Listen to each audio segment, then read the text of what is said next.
Many of you know that I get the joy and the fun of teaching a research and debate class. And last year I had mostly upperclassmen. I had mostly juniors and seniors in my class. And this year I have freshmen and sophomore boys. And that's a different class than it was last year, to say the least. Not to say that it's bad, it's just different. Well, one of the logical fallacies that I help them understand and realize is one called chronological snobbery. Anybody know what chronological snobbery is? You got to kind of lean into the snobbery, right? Chronological snobbery is the fallacy that something is not valuable or unvaluable just because it is old or new.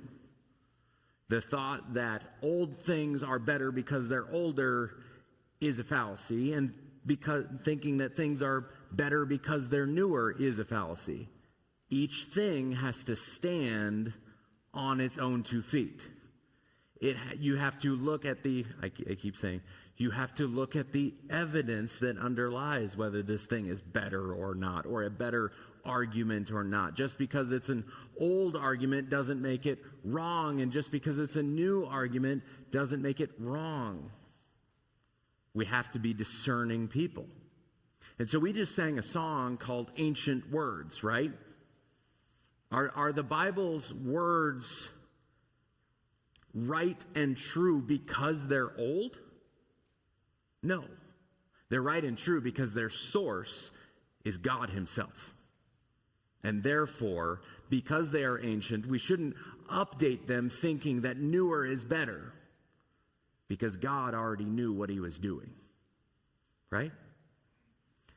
So again, when we think about the gospel, we can be tempted to update it, maybe upgrade it, or think that we need to help it in some way. Maybe you've experienced this when you are sharing the gospel with someone. You're tempted to shave certain edges off the truth so they're not as difficult or as hard to be palatable.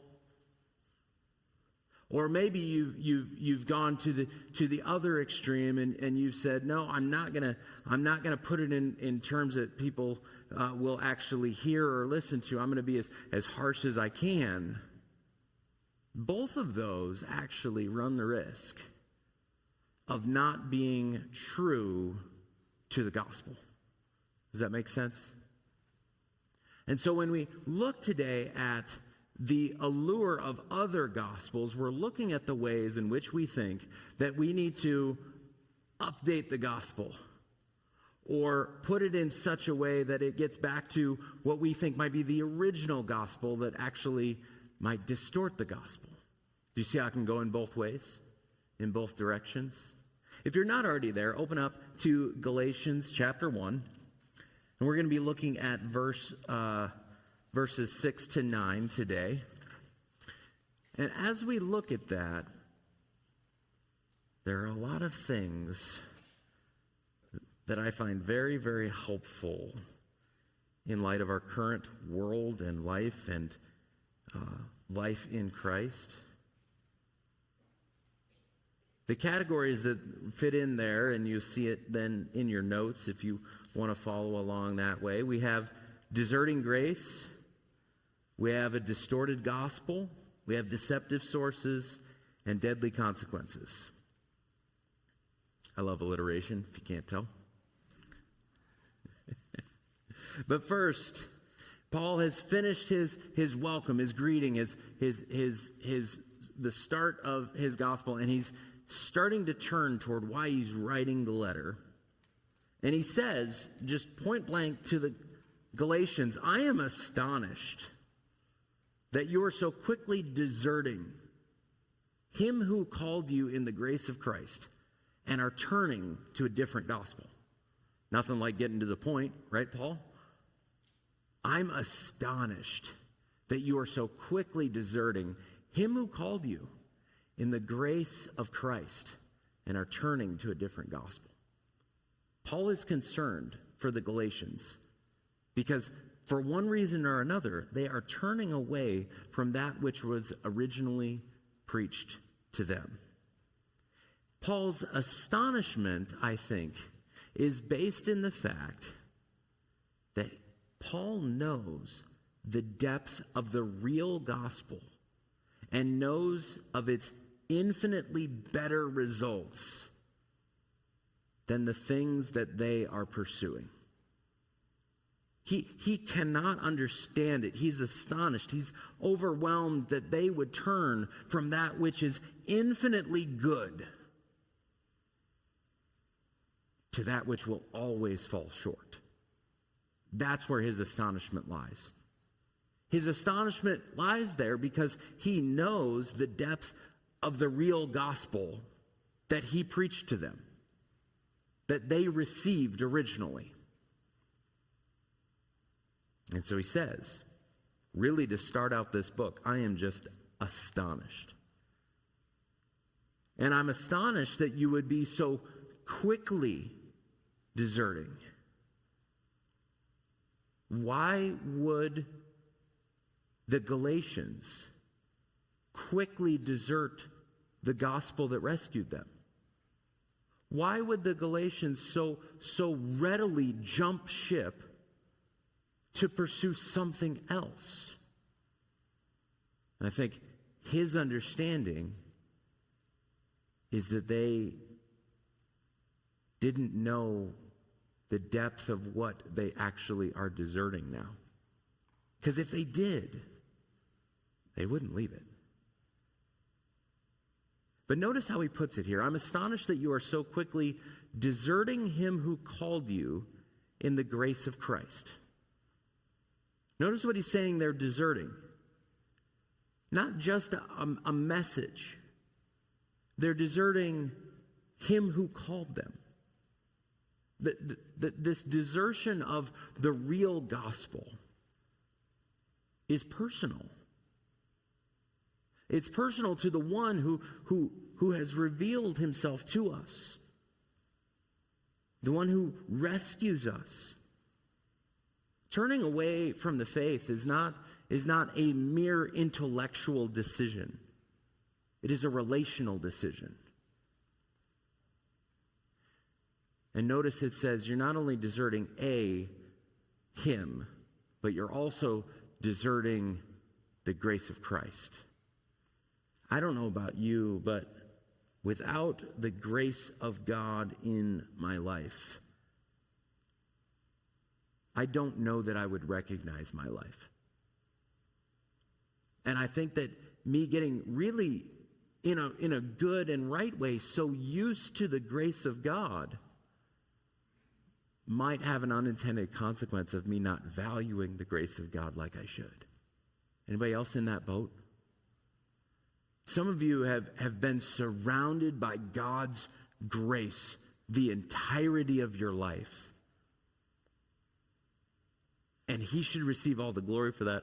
And it's so good. But because of that, you might run the risk of assuming it, of not really seeing it as glorious as it really is. And Paul says to you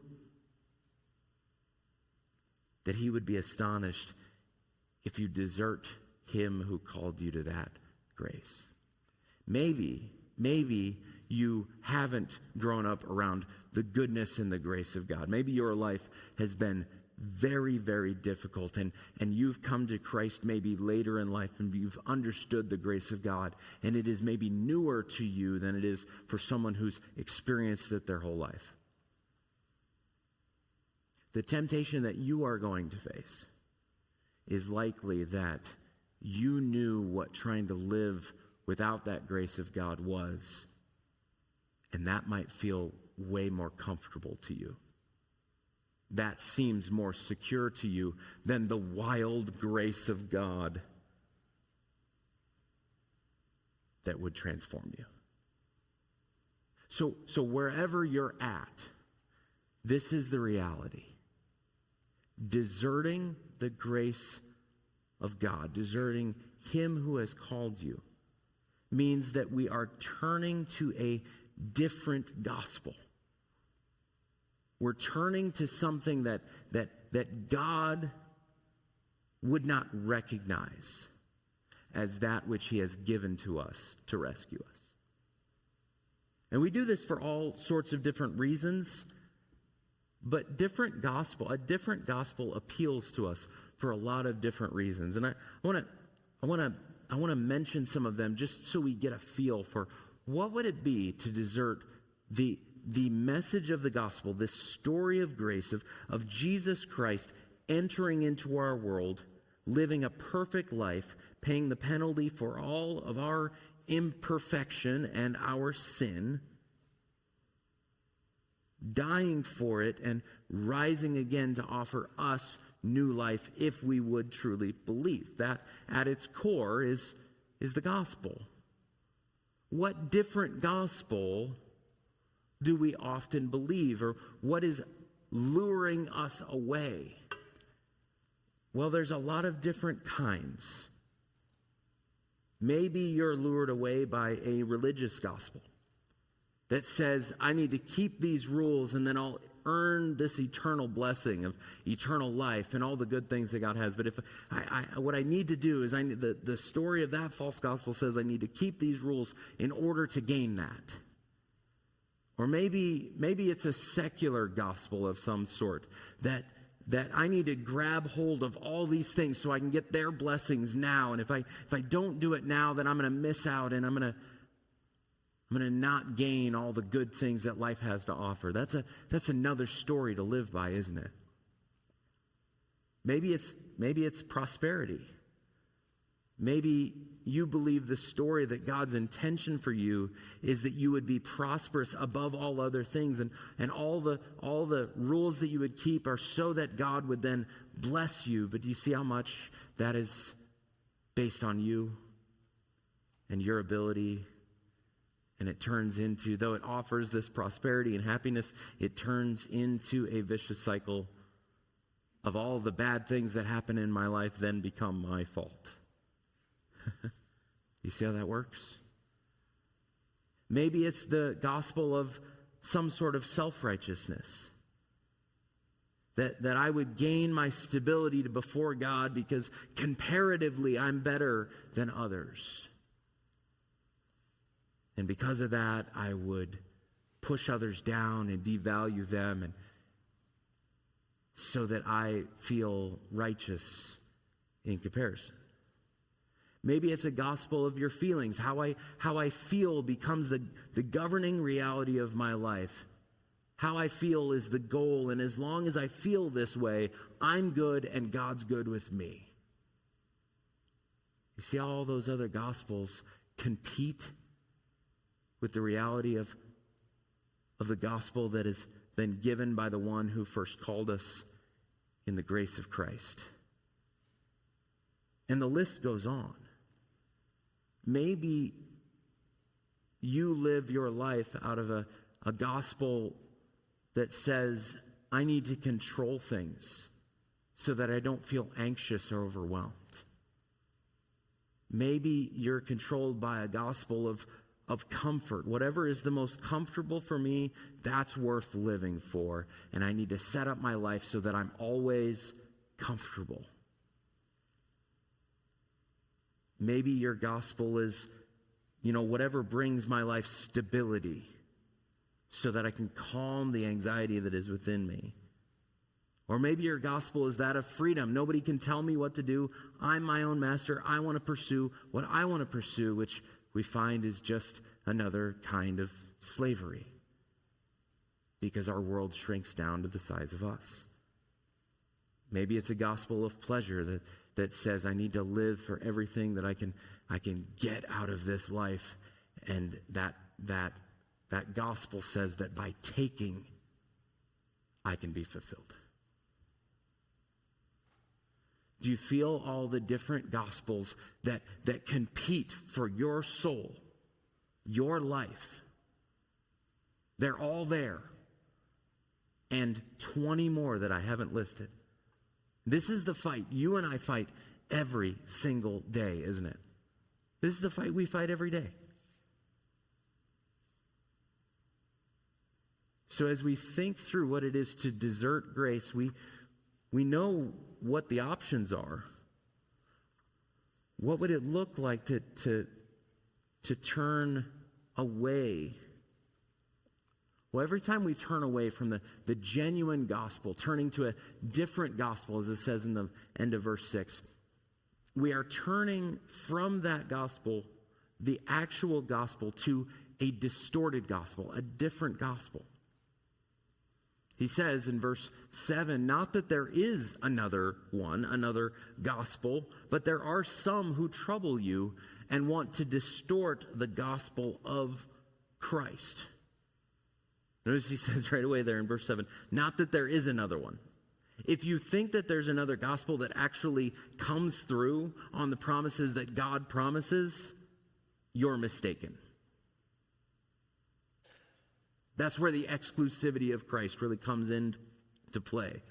Only Jesus offers what you really need. You might think that those other things come through for you, but there's always a catch that goes about then destroying you in some way or another. So we as believers need to be able to distinguish between the two, between the false gospel of all the things that our heart and our world and everything else tells us, and the actual gospel, the true gospel, the real gospel, the only gospel. We need to be able to distinguish the two. And as many of you have probably heard many times, how do you distinguish a counterfeit? How can you tell if something is a counterfeit? What do you study? The real thing. It might be helpful to understand something about the counterfeiting process and how those things happen, but the way you really can tell if it's the genuine article is that you know the real thing backward and forward. And can I tell you that in your life, you run... It is really dangerous to not know the real thing, because every decision you make, you're going to base it on whatever gospel you're believing at the moment. Does that make sense? You know this feeling. When you regret something you've said to someone else, it's because you are living out of a different gospel than the actual gospel. When you have to go apologize to someone, it was because you were living out of a different gospel than the true gospel. Right? And on and on and on. You see how it goes. When you end up somewhere or doing something or in sin somewhere, why did you end up in sin? Because at some level, you were believing a different story of reality than the one that God tells in the gospel. Does that make sense? Notice he says, again, there's only one gospel. There is not another one. And the people, it says, that would trouble you with another are trying to insist that there is another way to be somehow made right with God and gain all the things that you and I would want to gain. It says that they would trouble you. They would literally burden you or load you down with things that add to the gospel.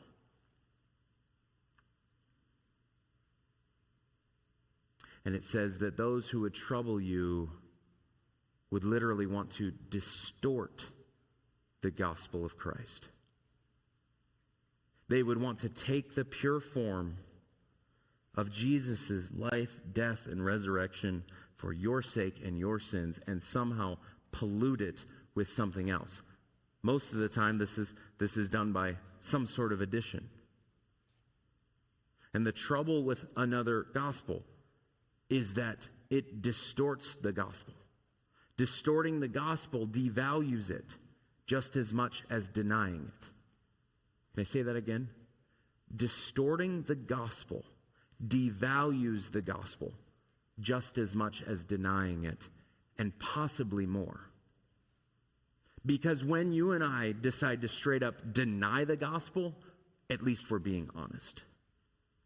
When others say, I think that Christianity is untrue and I think it's dangerous or damaging, right? You might think that right now. You might think to yourself, I don't buy any of this Christianity stuff, right? I want to say I appreciate that honesty. And it's actually a good place to be in some regards. Because hopefully you know the gospel as it really is, and you've made a choice to reject it. That's clear. It's not ultimately good. It's certainly not eternally good, but at least it's clear, right? But sometimes, again, we can claim to know the gospel and then work at distorting the gospel in such a way that we devalue it and we empty it of its power. And that gets really dangerous in a very subtle way. Notice that this is the gospel of Christ, right at the end of this verse. They would distort the gospel of Christ, and they would make it about not Christ. Whatever diminishes the role of Jesus distorts the gospel, right? Whatever exalts the role of us eclipses the gospel. That's what the few verses before this passage talked about, right? Where does the glory go in the gospel that you believe? If the glory goes to you, it is not the gospel of Christ. It's the good news of you. But if it's the gospel, the good news of Jesus Christ, the glory ought to go to him. Whatever exalts the role of us, the participants, eclipses Jesus' role. And whatever eclipses Jesus for importance ends up spoiling the gospel because we've added something else to it. Revising the gospel reverses the gospel. Changing the gospel empties the gospel. Addition to the gospel negates the gospel. To say about the gospel, oh, that's fine and good that you're forgiven and made right with God, but you also need this, nullifies the gospel. And we have to believe, we have to trust that the gospel itself has its own teeth. And that it isn't our responsibility to make up for something that we think the gospel lacks. Because that's generally why we do that, right? We generally try to add to the gospel because we feel like the gospel lacks something. Doesn't that make sense? You're cooking, you do the taste test. Hopefully you use a different spoon every time you do the taste test, right? Oh, I know some of you. That little spoon on the side of the stove there, you haven't changed that out in years. It's the same spoon. Do I have everybody back now? All right.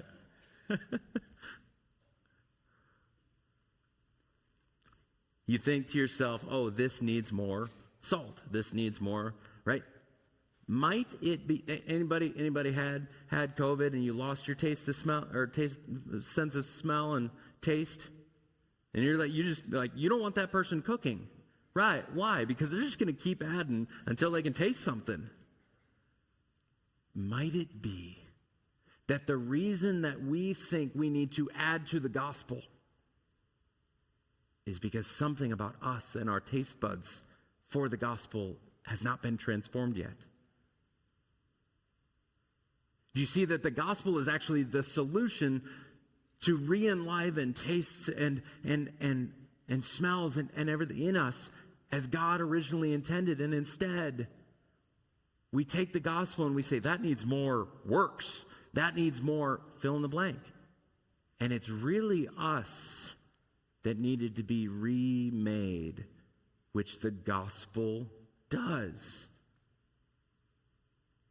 So before you start dumping the salt shaker on the gospel and adding something to it, consider that maybe the gospel needs to do its work in you to reset those taste buds so that you realize, oh, this has always had everything I needed.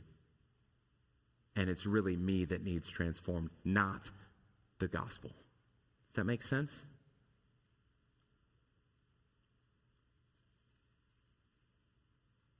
Again, we distort the gospel by adding to it. There's a sense in which we distort the gospel by trying to take away from it too, but it's a similar enough category. But often that distortion comes because something external or internal has deceived us. Look at verse 8. Paul says, but even if we or an angel from heaven should preach to you a gospel contrary to the one we preach to you, let him be accursed. Some strong language, Paul. Why does Paul use this strong a language? Because it's that important. Now, dads in the room, be careful about how strong your language is, right? About those kind of things. But notice here that Paul's cursing accomplishes the purpose of helping them understand the depth of the reality. And that it is ultimately God's own words that say what should and should not be cursed. Okay? Why would the source choose to change the gospel? Paul is saying, even if we or an angel from heaven should preach to you a gospel contrary to the one we preach to you, that person should be accursed. Why is it that those sources would want to change the gospel in the first place? Well, there would be something in it for them. Something in it would work for them.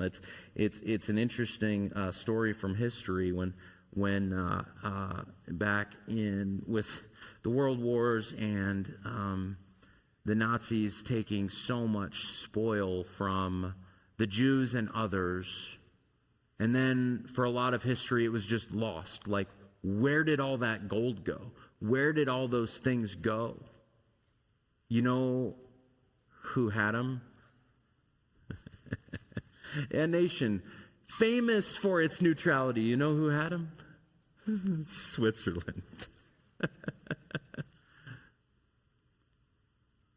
Huh. Neutrality seems to be working out pretty well, doesn't it? Right? There's something in it for them. I don't need to comment any further on that, but a lot of times when the source would want to change, whoever's preaching the gospel or whoever's saying the gospel, they have something in it for them. I want you to think about, even if an angel from heaven should distort or change the gospel, or if Paul himself would have done that, he says, the thing that belongs to me is cursing. I want you to think about this. You have an internal dialogue all the time about whether you're going to believe the real gospel or not, or whether you're going to believe a false gospel. And there are external and internal realities to that fight, that wrestling every day. The external world, whether that be other preachers or teachers, other Christians, non-Christians, the culture, the world, advertisers, forums, any kind of social media,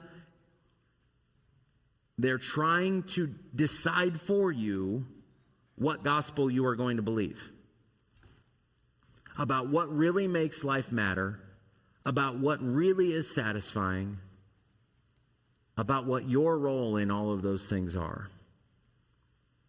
But you not only have external realities that are trying to distort the gospel for you and in you, you also have that which comes from within, don't you?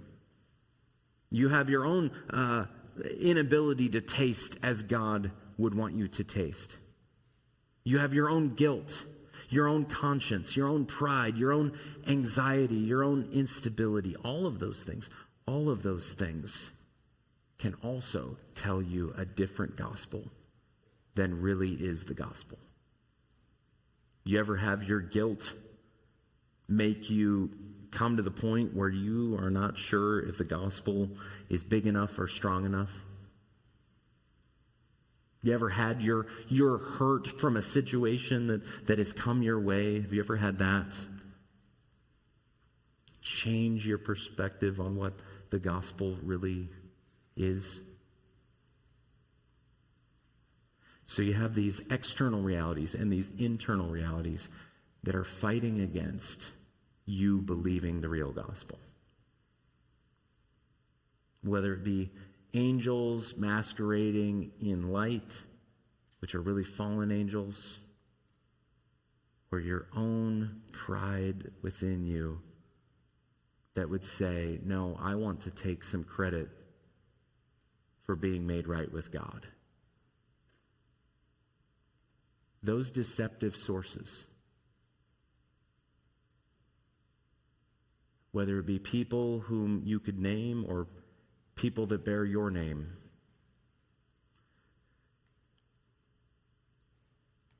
what are those sources doing? They're trying to get you to believe that the gospel is inadequate to accomplish what it says it's going to accomplish.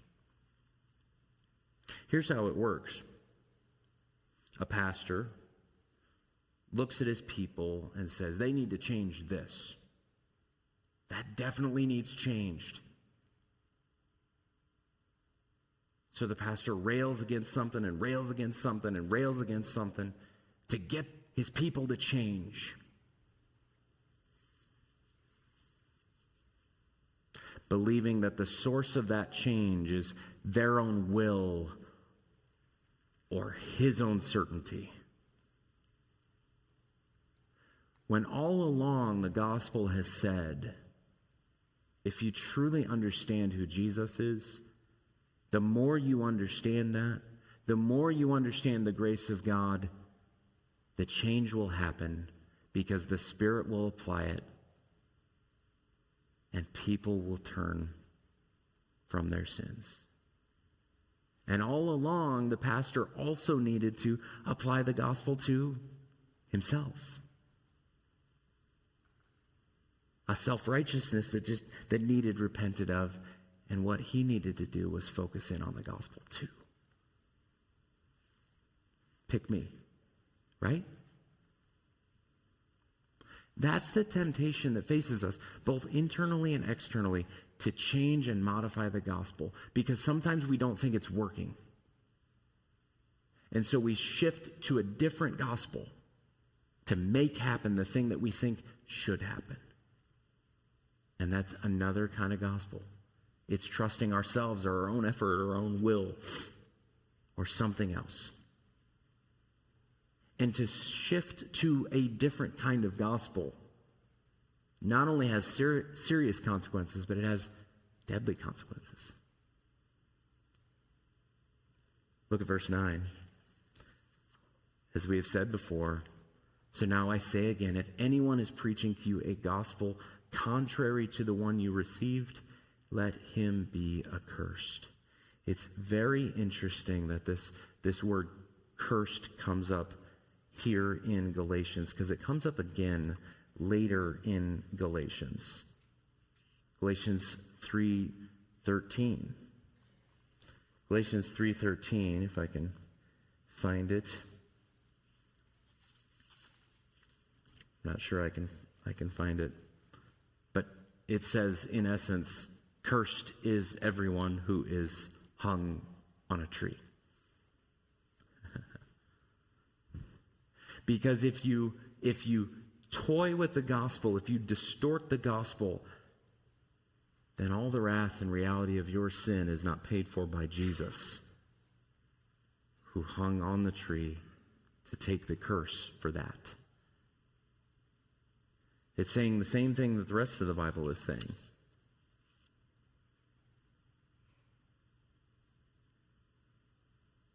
So this is serious stuff. But I wouldn't want us to walk out of here just thinking, boy, I need to try harder to believe the real gospel. Because that's a different kind of false gospel. I want us to think about a few questions as we wrap this up. What do we do? What is our response to this? I need to ask the question, why do I turn to other gospels? Why do I turn to other gospels? Why are other gospels so alluring to me? Sometimes we want the blessings of the gospel without really accepting all that the gospel is. The gospel says that I'm ultimately powerless to rescue myself. But I would like to be powerful enough to rescue myself. And I would like to take some of the credit for rescuing myself. Sometimes we turn away from the gospel because it just makes us uncomfortable. Because it says that I can't do for myself what I most need to be done for myself. That makes some of us very uncomfortable. Maybe it's just the relationship with God. Maybe the fact that relationships have just been difficult for us. Why do I turn from the gospel? Well, I struggle to trust God. I struggle to trust that Father is going to do everything right and perfectly. Because I may have experienced other kinds of fathers in my life. So I think it's helpful for us to understand what are some of those internal voices that cause us to turn away. And then we have to think, what are some of those external voices that cause me to turn away? Am I listening to someone or something that actually aids this lack of taste for the gospel? Am I taking something in that appeals to my pride and thinking that it should be more of my works and less of Jesus? And when I do that, one of the questions is, what do I miss? If I would distort the gospel in that way, what am I actually missing? Again, whatever eclipses the true gospel empties it. Whatever we turn to has to be responsible for our identity and our security and our value and our stability and all of those things. And so if we turn to a gospel that's less than the gospel, we have to figure out our stability and security and. You see how that works?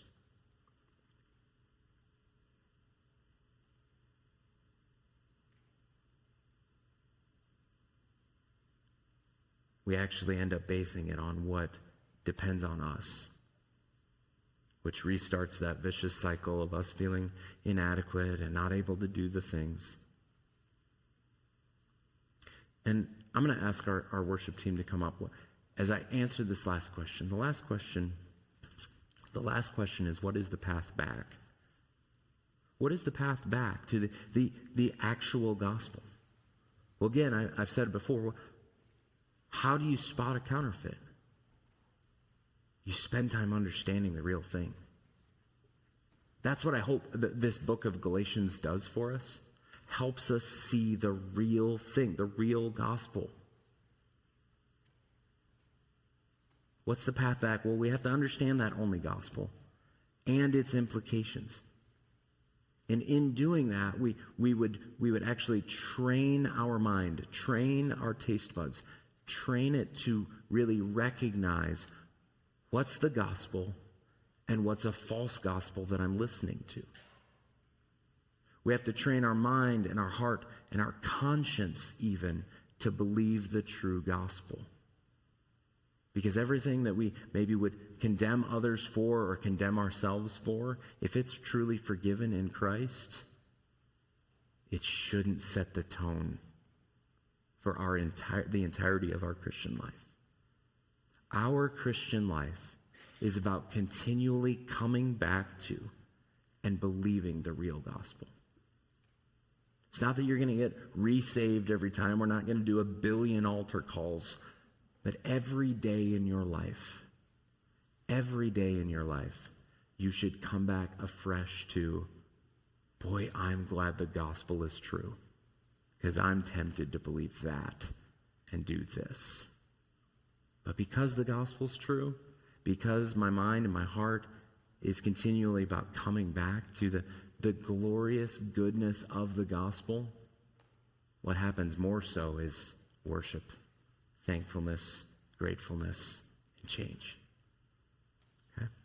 So, I'm going to turn it over to our worship team. And while we sing, I want you to ponder, why is it that I might be tempted to turn away from the true gospel? And what's the path back for me? Make sense? Go ahead.